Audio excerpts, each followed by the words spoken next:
What's up, MCC gang? It's Jester M16 back with another video, man. What's up, guys? So back with another Nature Boy Jester video, but we kind of switched up a little bit. It's kind of like a nature scientific experiment type of video. Testing if shark can smell a drop of water. Testing if sharks can smell a drop of blood. I found this one that looks very interesting. Y'all know I'm interested with sharks too. If you didn't watch the last video, go ahead and cop some merch. Got merch available on my new website, m16ent.com. Also check out Lyrical Cafe. I cannot talk today. Lyrical Cafe's merch is on the website too. If you want a website, if you want to rent your stuff on the website, I'm also have those slots available. And we are sponsoring about 2 to 3 artists or influencers for April. So that's all we got going on for next month. But I'm kind of curious to see if they really. I'm pretty sure they can. It's just I want to see what happens. Does he jump in the water? Like what do they do? Because I know like some people tested it before. Let's go ahead and jump right into the video, man. Of blood 20 miles away from any land. Well, that comes down to a conversation I had with my friends at the Discovery Channel 6 months ago. They told me Shark Week is coming up, and they want to know what I would do if they could put me in the middle of the ocean on a boat surrounded by sharks. For as long as I can remember, I've always wanted to test if sharks can really smell a drop of blood in the water from a mile away. Now, before you say Mythbusters already did this, that's who did it. Yeah. As you can see, to test this, they poked their fingers and then stuck them in a barrel with these tiny lemon sharks. And since they didn't really seem to turn around and look at their fingers, they said I was busted. Now, I'm friends with both Carrie and Adam, but I think even they would admit, at least in this case, the methodology was less than scientifically rigorous. So I came up with a more robust test procedure, built some NASA-grade hardware for the experiment, hopped on a plane, and then a speedboat, and soon enough, I was 20 miles offshore of the Bahamas. Dude, there's sharks! Sharks out there! That's the first time I've ever seen a shark, like, in the wild. Science. Bro, like we not even a minute into the video. Like, come on, YouTube. You're not ready for it. To kick things off, I sat down with my marine biologist, shark diving expert friend, Luke Tipple, and explained my plan to him. Eventually, I planned to test just how far they could smell a single drop of blood in the water. But first, I wanted proof that they actually preferred blood over any other scent. So for my first experiment, I planned to put 4 surfboards in the water equidistant from the back of the boat. Each board would host 2 liters of a different liquid that we would pump into the ocean over the course of an hour. Then using a 3-meter radius around each board as a gauge, we would use drone footage and count how many sharks went over to check out each board. So this board would be fish oil, which I heard was a general attractant for lots of fish. Then we would have cow's blood here, then seawater here as a control to make sure the sharks weren't just interested in the surfboard, and then finally urine. I've heard from surfers that a lot of them won't pee in their wetsuits because they feel like it's going to attract a shark. I don't know a surfer alive who doesn't pee in their wetsuit. But yes, it's definitely something that I've heard a lot. Gonna liberate surfers everywhere. We show that it's cool to pee in your wetsuit. And so after a bit more discussion, Luke was on board for the first of our 2 experiments. Well, as a firm believer in the scientific method, we'll test it out. And then you dive. Well, depending on the results, I dive. Yo, he need to get in that water. Pee, the deal's off. And so with that, we started putting the 4 boards together.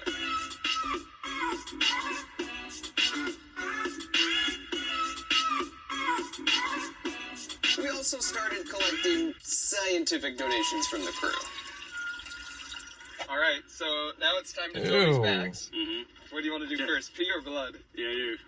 Let's do pee. Okay. Let's do rock, paper, scissors for who holds the bucket and who holds the bag. Okay, Ready? wait. I gotta strategize. Okay, I know it is. You ready? 1, 2, 3, shoots. Yeah! Damn it. Oh, that smells so bad. It's urine. Whoever it is, they need to hydrate, dude. This is gonna be a nightmare. Oh, it's warm. Oh, dude, it's all. Ew! Wearing socks. Oh. Okay. Oh, that's No, we're good. He's All just in playing the with name of Pete. science.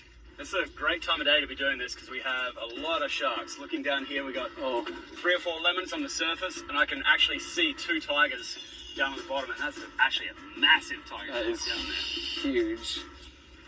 Alright, see if you can do a better job pouring than I did. Oh my gosh. Oh wow. There's a feeding frenzy. It's fine. What are you doing? I almost lost my hand. I did not. It's not going to jump out of the Oh, water. my hands. Okay, so you've got seawater as our control, fish oil. Have urine and cow's blood. Let's do it.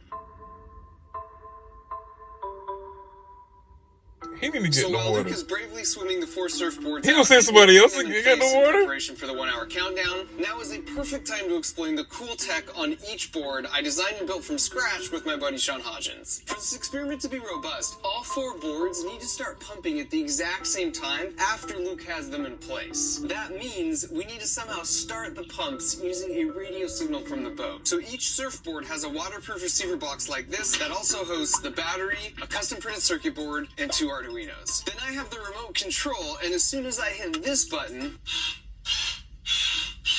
they all start pumping at the same time. We know each pump is working because the corresponding yellow light is lit up. That's important because they're too far away from the boat to see if they're functioning properly. To pump the blood and pee, we're using a peristaltic pump. This is a perfect choice because it's a totally sterile way to get the blood from the bag to the ocean, since the blood never touches any sort of valve or something. It just has these rollers that sort of pinch and push the blood through the tubing in a manner that just happens to be similar to a severed artery. And so with the boards in place, it was go time. Operation Shark Bait Test Thing commence! 3, 2, 1. Beep. All 4 are going. We have confirmation. Everything is rolling. The experiment is underway. We'll let them go for an hour, just dripping stuff out. And yeah, we'll see what happens. I can see a blood trail as far as all we can see. It's a blood bowl. We're going to head back to the boat just so we know the variable of this experiment. And after 10 minutes, I was really surprised there wasn't a lot of action on any of the boards. So far it's pretty interesting. I mean, we've shown if you have a massive cut and you're bleeding out, and there's this many sharks within like 50 yards of you, that they're kind of like, meh. So like already that's an interesting finding, right? You'd think a little bit of blood and there'd just be a massive swarm, but that's not the case so far. And to be clear, we weren't dealing with small quantities here. The human body contains 5 liters of blood, and after you lose 2 liters, which is the exact amount we're putting in the water, then you die. About 20 minutes in, things were still pretty quiet, especially at the fish oil, urine, and control boards. But then the blood board started attracting some smaller fish, and soon after, 1 or 2 sharks started taking notice. Not a lot of love for my pee. Nobody want to be I over don't know why there? I find that kind of offensive, but I'm just a little hurt. Eventually, with about 15 minutes left, things started getting pretty wild over by the blood board. Do you love Gantt charts? Here's how easily you can build one in ClickUp. The blood was spread out and made almost like a blood runway. So you have this surreal line of sharks swimming up this enticing blood trail, one after another, only to be super disappointed to find a big piece of styrofoam. Yeah, that blood's gonna track them. We're almost done. 3, 2, 1. The motors have stopped. Our experiment is done. I'd just like to point out the bags have been sucked dry, so the engineering part of this experiment worked flawlessly. Dude, there were sharks everywhere. Are you serious? Yeah. No, 2 super pissed off tigers. And so now it's time to go in and review the footage and get a final tally for each board. And what we found was that 4 sharks went to check out the fish oil, then 0 sharks went to check out both the control and the urine. Might And wouldn't the deal with blood that. board had a direct visit from a whopping 41 sharks. Yeah. And so now that we debunked some surfing myths about urine and proved that sharks certainly had a strong preference for blood over anything we tested, the real question was just how much blood is interesting to them. And there was one part of the experimental design that was really nagging at me. Because that was cow's blood, right? That was cow's blood. You want to do human blood? I want don't to you? try human blood. We've got at least 10 living, breathing blood bags around here. It's worth noting, not everyone was as stoked as Luke and I about this idea. Yeah, and then just draw it. We'll just have fresh blood, just mainline it and put it in the water. Why not? Would you be down? I'd be down. Moondog, what do you reckon? Don't look at me, man. So Luke made some calls, and soon enough, we had an amazing certified Bahamian phlebotomist on. But they just keep doing it. Oh, I'm totally cool about off the ball. After some generosity from the camera crew and even Captain Scotty, we had 4 hate needles, bulging bro. bags of human blood for our second experiment. This is my actual blood. We're gonna see if sharks have a taste for it. And if they do, I probably won't go freediving with them. For the second experiment, we had 3 boards. No, you shouldn't Again, get we that placed water. the control in the middle. The board over here would pump the human blood slowly at 1 drop a minute, and then on the other side, this board would pump the blood fast, on average 1 drop every 4 seconds. We were able to do that because another cool feature for the boxes we built was that by turning this knob, you can control the flow rate, so over time, they can pump out different amounts. And because sometimes we all have to step up and just do our part, while Luke once again risked his life by placing the 3 boards, I prepared to push a button. 3, 2, 1, This man's having a ball. commence! Alright, all of them are pumping and good to go. Now the clock's just ticking. We have like 55 more minutes to go. We'll see if the sharks notice it. 1 drop of human blood every 4 seconds may sound like a lot, and it certainly is. But it's also important to note that's 40 times less than the first experiment where we saw so much activity. In this case, halfway into experiment number 2, even though there were tons of sharks still in the area, the boards themselves were pretty quiet. We'll have to see when we look at the footage afterwards, but so far, it looks like the answer's no.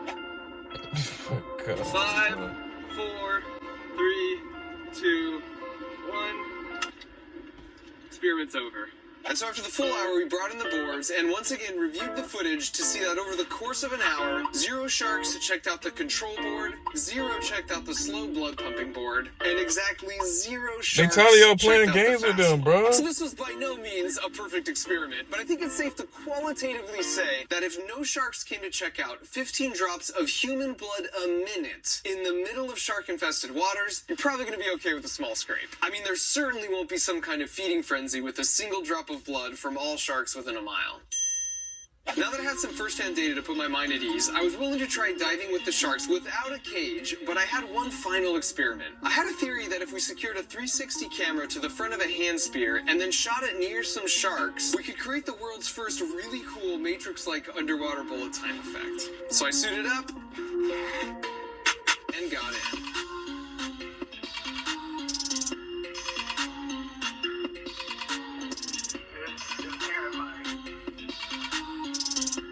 And my theory proved correct on the bullet time hand spear. Because as you can see, that dope. footage turned out really cool.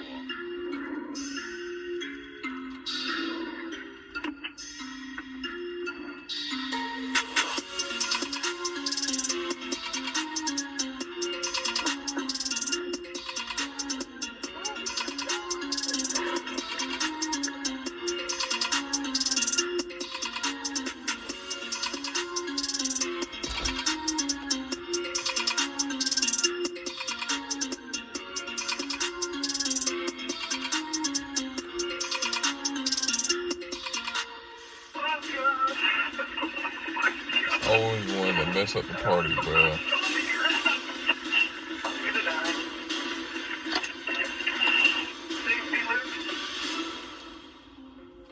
They can sense I'm a noob. I knew it. They know I'm a noob.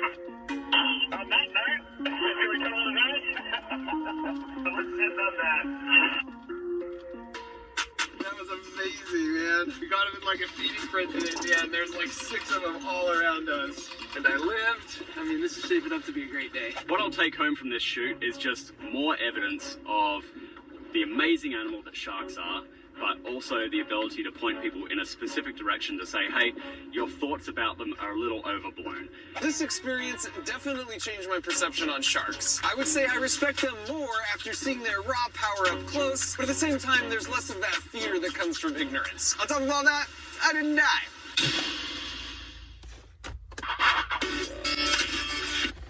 Alright guys, I hope you guys enjoy. Please don't forget to like, subscribe, and notifications down below. Yeah, More Than Danger Boy Justin videos on the way.